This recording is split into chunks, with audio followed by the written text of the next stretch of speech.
Bismillahirrahmanirrahim.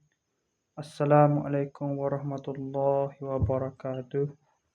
Berjumpa lagi kita dan channel saya. Hari ini hari Isnin 27 Oktober 2025 Masehi bersamaan dengan 5 Jamadil Awal 1447 Hijriah.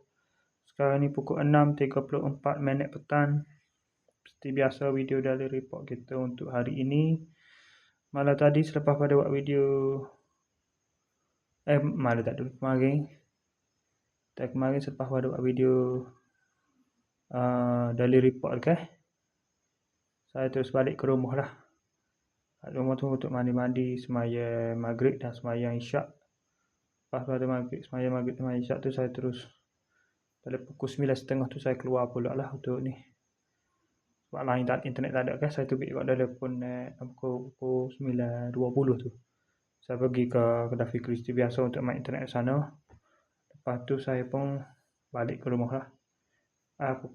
Balik rumah dah ada pukul 11.40 je lah pukul Balik tu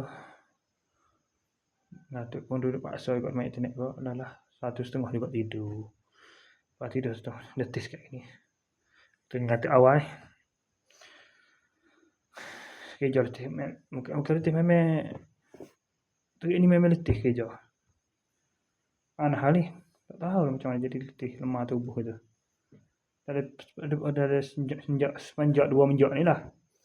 Lepas sudah lepas tu tidur pukul 1:30 tu kan. Lepas tu bangun pula pada pukul 6.50 pagi tadi. Bangun mandi-mandi semaya subuh. Kemudian makan sarapan sikit. Lepas tu pukul 7.30 tu saya terus pergi ke kedai Kristi biasa lah. Makan sarapan pagi sana. Lepas tu pukul 8.10 tu terus pergi ke ni lah tempat kerja. Awal sikit start hari ni.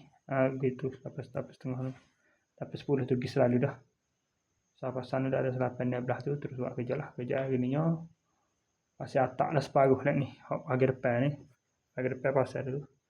Pasal buat rakor lah. Pasal rakor, pasal kayu dia apa berabung apa semua tu buat atak. Tempat wujud dah siap lah. Dah nak saring buat separuh tu. Buat belakang tu esok pula lah tu. Tak tahu lah sibuk kalau Ibrah tu kalau tak sibuk lah. 4 orang buat kerja hari ni lah. Dah molek kalau tak sibuk bagi esok dah lah. Dia turun pula sehari lagi esok. Esok tu rumit sikit tu.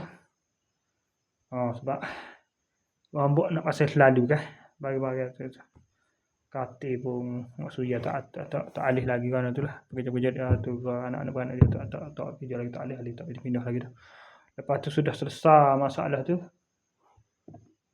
Kerja tu siap pada pukul tadi dalam pukul 2.48 siap adik. 2.46 lah. 2.46 adik siap. Lepas tu 2.50 saya balik lah. Terus balik lah kami balik belakang lah. Balik ke rumah tu direct ke rumah lalu lah.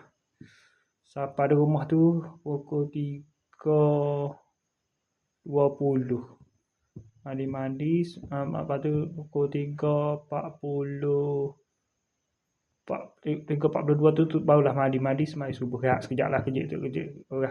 Rehat sekejap. Mandi-mandi pukul 3.42 mandi-mandi semaya asar pada pukul semaya asar. Mai lahu pada pukul 3.50 semaya asar. Semaya lahu. Lepas tu tunggu semaya asar dia. Tunggu semaya asar tu ada main internet ke apa semua tu. Balik main internet tu pada pukul 5.40 baru semaya asar. Lepas tu duduk balik. Tunggu apa semua tu. Main post Facebook apa semua tu. Lepas tu duduk alik baru teringat. Pada pukul 9.34 ni baru teringat nak video ni. Okay, saya sekali itu saja untuk sesi video dari report kita untuk hari ini. Ni antara nak tunggu waktu maghrib ni. Lepas tu nak keluar pula lah. Ajak nak keluar lah malam ni. Okay, saya sekali itu saja untuk sesi video dari report kita untuk hari ini. Assalamualaikum. Jumpa lagi. Bye.